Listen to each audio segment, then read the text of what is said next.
Hello guys, कैसे हैं आप सब लोग। सो फाइनली हमारे यूरोप का ट्रिप स्टार्ट होने जा रहा है।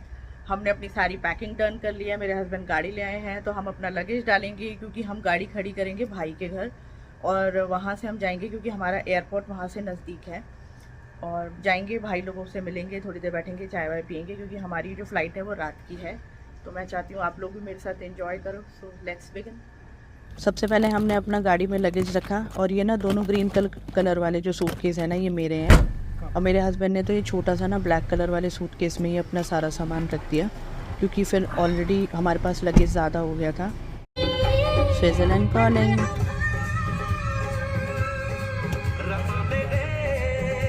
सबसे पहले गए हम भाई के घर और ये देखिए कितनी प्यारी सी लग रही है दक्षु। इसके ना ये सर पे हमने ये जो भी आप देख रहे हैं वो इसलिए लगा रखा है ताकि वो गिरे तो उसे चोट ना लगे। हम लोगों ने अपनी गाड़ी खड़ी कर दी है भाई के घर और मैं तो एक नैप भी लेके आ गई क्योंकि मुझे नींद आ रही थी। अब हम दोबारा निकल गए हैं एयरपोर्ट के लिए और हम जस्ट अबाउट टू रीच हैं। मैं भी पहली बार देखूंगी न्यू जर्सी का एयरपोर्ट। 10 बजे के करीब हमारी फ़्लाइट थी तो 7 साढ़े 7 बजे हम निकल गए थे। आधे घंटे की दूरी पे ही एयरपोर्ट था, तो क्योंकि इमिग्रेशन में भी टाइम लगता है तो सबसे पहले ना हमने अपना लगेज सबमिट करा दिया। लगेज सबमिट हो जाता है ना तो फिर रिलैक्स हो जाते हैं, सामान नहीं होता। तो फाइनली हमें हमारा बोर्डिंग पास मिल गया और अब हम जा रहे हैं सिक्योरिटी चेक के लिए। वहाँ पे मैंने बहुत सारे फ्लैग देखे, मुझे नहीं पता इसमें इंडिया का था या नहीं था क्योंकि काफ़ी दूर था, मैं देख नहीं पा रही थी। देन सबसे पहले गए हम करेंसी चेंज कराने के लिए, तो हम जा रहे थे ऑस्ट्रिया सबसे पहले। तो ऑस्ट्रिया में यूरो चलते हैं तो हमने डॉलर को यूरो में पहले कन्वर्ट कराया। देन मैंने वहाँ पे ना कोल्ड कॉफ़ी पी, बिल्कुल फीकी सी थी, कोई भी टेस्ट नहीं था। देन हमारी बोर्डिंग का टाइम शुरू हो गया था, फ़्लाइट में बैठने का टाइम आ गया था तो हम गए, हमारी फ़्लाइट खड़ी थी। हमने वहाँ पर अपनी टिकट्स बताए, उन्होंने हमें बताया हमें कहाँ बैठना है। देन मैं गई एंड एज़ यूजुअल विंडो वाली सीट ली थी मैंने क्योंकि मेरे तो हस्बैंड वैसे भी ना फ़्लाइट में सो जाते हैं और मुझे तो 1 मिनट के लिए भी नींद नहीं आती। फ़्लाइट जो है टेक ऑफ हो चुकी थी और अभी बहुत ज़्यादा ऊंचे नहीं थे इसलिए वो देखने को मिल रही थी। इस फ्लाइट में इतनी टर्बुलेंस हो रही थी ना, मुझे ना लिटरली डर लग रहा था। टर्बुलेंस की वजह से ना इन लोगों ने खाना भी सर्व नहीं करा काफ़ी देर तक। पहले फ़्लाइट के नॉर्मल होने का, स्टेबल होने का वेट करा, फिर जब स्टेबल हो गया तो इन्होंने हमें खाना दिया। पास्ता था, चीज़ केक था, चीज़ केक बहुत अच्छा था। देन जैसे ही हमने दूसरी कंट्री टच करी ना, वहाँ पे मतलब टाइम चेंज हो गया था जिसकी वजह से वहाँ पे मॉर्निंग थी। मॉर्निंग की चाय मैंने पी और देखो कितना सुंदर सा नज़ारा है, मतलब देखने से ग्रीनरी कितनी अच्छी लग रही है। और हमारी जो पहली फ़्लाइट लैंड हुई थी ना वो हुई थी ज्यूरिक में क्योंकि हमारी कनेक्टिंग फ़्लाइट थी। हमने ज्यूरिक में लैंड कर लिया है। हमारी फ़्लाइट ज्यूरिक पहुंच गई है। कल रात न्यूयॉर्क से हम 10 बजे चले थे। हमारी फ़्लाइट आधा पौना घंटा लेट थी, डिले थी। उसके बाद हम यहाँ पर ज्यूरिक में पहुँचे हैं। तो ज्यूरिक का टाइम न्यूयॉर्क के टाइम से 5 या 6 घंटा आगे है। इस वक्त यहाँ पर हो रहे हैं 11:30 और अब हमें लेनी है अपनी दूसरी फ़्लाइट जो कि हमें ले जाएगी वियना, ऑस्ट्रिया। तो अब हम अपनी उसी फ़्लाइट के बारे में पता कर रहे हैं क्योंकि फ़्लाइट डिले होने की वजह से हमारी वो फ़्लाइट कैंसिल हो गई है और दूसरी फ़्लाइट हमारे लिए शेड्यूल करी गई है। So let's see. ये है ज्यूरिक का एयरपोर्ट जहाँ पर हमारी फ़्लाइट लैंड हुई थी। देन मैंने दूसरी फ़्लाइट ले ली थी और क्योंकि बिकॉज बहुत ज़्यादा मैस हो गया था तो उन्होंने हमारी टिकट्स अलग अलग दे दी थी। मेरे हस्बैंड की टिकट साइड अलग, मतलब अलग थी। हम ऑस्ट्रिया वियना पहुँच गए। फ्लाइट से उतर के हमने शटल ले ली है और उसके बाद हम एयरपोर्ट जाएंगे, फिर वहाँ से अपने होटल।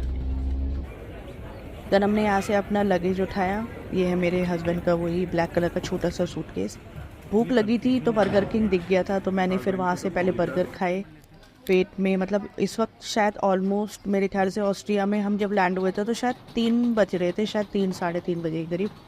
अच्छा एयरपोर्ट था, काफ़ी बहुत बड़ा एयरपोर्ट था। देन हमने वहाँ से कैब करी और कैब से हम जा रहे थे अपने होटल। हम होटल पहुँच चुके थे। हमारे होटल का नाम था ये प्लाजा प्रीमियम करके। और यहाँ पे देखो हमें ना खुद ही ले जाना पड़ता है अपना सूटकेस। यार हमारी इंडिया में कितनी ऐश होती है ना भाई, मतलब अपने आप सामान पहुँच जाता है ऊपर।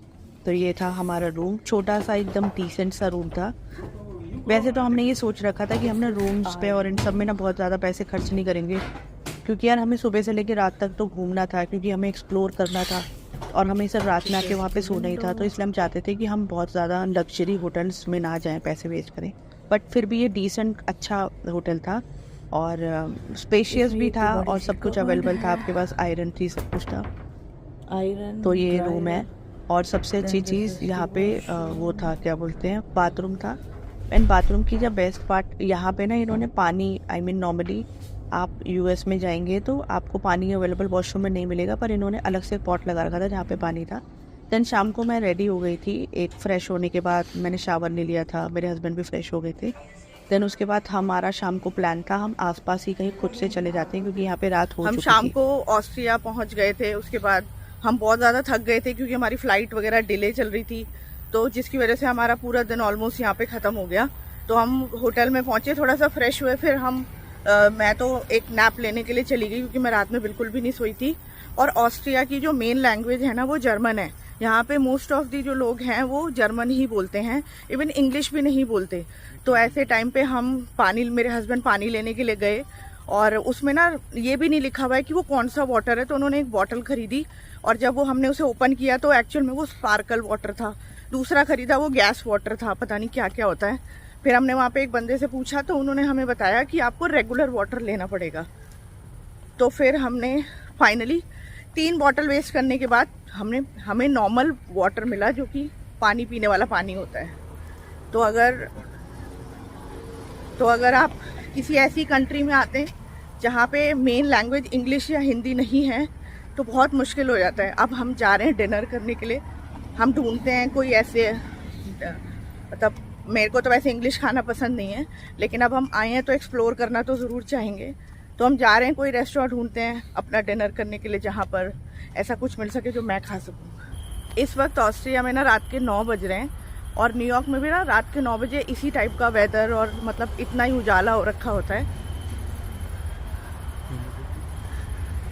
और आप ये देखो, इट्स अ ब्यूटीफुल सिटी। खैर वैसे तो अब्रॉड की हर जगह सुंदर ही है, क्लीन ही है, लेकिन इस वक्त यहाँ पे काफ़ी उजाला है और वेदर भी काफ़ी प्लेजेंट हो रहा है। आप अच्छे से वॉक कर सकते हो, घूम सकते हो, और थोड़ा सा ना आइसोलेटेड प्लेस है, ज़्यादा लोग नहीं है, भीड़ भाड़ नहीं है बिल्कुल भी। यहाँ पे रोड को क्रॉस करने के लिए ना आप सेकंड साइड में देखिए, वहाँ पे रेड हो रखा है, मीन्स हमें अलाउ नहीं है अभी जाना। तो दोनों साइड पे ऐसे पोल लगे हुए हैं, जिसके अंदर ये है जिसको आप ऐसे पुश करेंगे एंड वहाँ पे ग्रीन हो गया, तो फिर अब हम चल सकते हैं। वहाँ पे पोल के साइड में ऑप्शन होता है कि आप वहाँ पर पुश करेंगे तो आप उनको, आई मीन ये इट्स अ रूल कि आप वहाँ पे पुश कर दीजिए तो आपको जाने का ऑप्शन दे देते हैं एज ये देखो, एक पता नहीं ये बिल्डिंग है क्या है, बट कितनी ब्यूटीफुल सी लग रही है ये। बहुत ही ना पीसफुल कंट्री है, मतलब बहुत ही पीसफुल जगह है ये, ज़्यादा शोर शराबा नहीं है और छोटी सी कंट्री है। लेकिन हाँ, फॉर अ वेकेशन अगर आपके पास एक अच्छा पार्टनर है या फैमिली है, आप बिल्कुल आ सकते हो। सुंदर प्लेस है। बाकी कल हम आपको दिखाएंगे मेन ऑस्ट्रिया या वियना जिसको बोलते हैं। उसके बाद मैं तो चाहती थी कि मुझे ना इंडियन रेस्टोरेंट मिले, लेकिन हमारे पास जो भी मुझे रेस्टोरेंट मिला मैं वहाँ गई। वहाँ पे हमने देखा बफे सिस्टम था, तो मुझे लगा वहाँ पे मुझे कुछ स्नैक्स दिख रहे थे और मुझे ऐसा लग रहा था कि मैं ये खाना खा सकती हूँ। मीन्स चाउमीन थी, चिली चिकन और इन सब चीज़ें थे, फ्राइड पटाटोज थे, मीठा था। तो मुझे लगा यहाँ पर मेरा काम हो जाएगा। मंचूरियन भी था, तो हमने वो बफे ले लिया। देन बैठ के हमने अपना खाना एंजॉय किया अच्छे से। मैंने कोक भी ली थी, कोल्ड ड्रिंक भी थी। अच्छा वेदर हो रहा था और ऑलमोस्ट यहाँ पे ना खाली पड़ा हुआ था, सिर्फ हम ही लोग बैठे हुए थे क्योंकि ये उनका ना क्लोजिंग टाइम था। अब्रॉड में, ऑस्ट्रिया में और बाकी भी जगह पे हम गए थे ना, मैंने एक चीज़ नोटिस करी कि जल्दी ना बंद हो जाता है वहाँ पे 9-10 बजे तक। तो देखो फाइनली मेरा जो मीठा था मैं कैसे छोड़ दी। उसके बाद ना मैंने आइसक्रीम भी खाई है रास्ते में, मैंने ये 2 आइसक्रीम ली। खाने के बाद हम लोग रात को होटल वापस आए। मैंने क्विक चेंज किया, अपना स्किन केयर किया और अब जा रहे सोने। Good night. ऐसा था हमारा फर्स्ट डे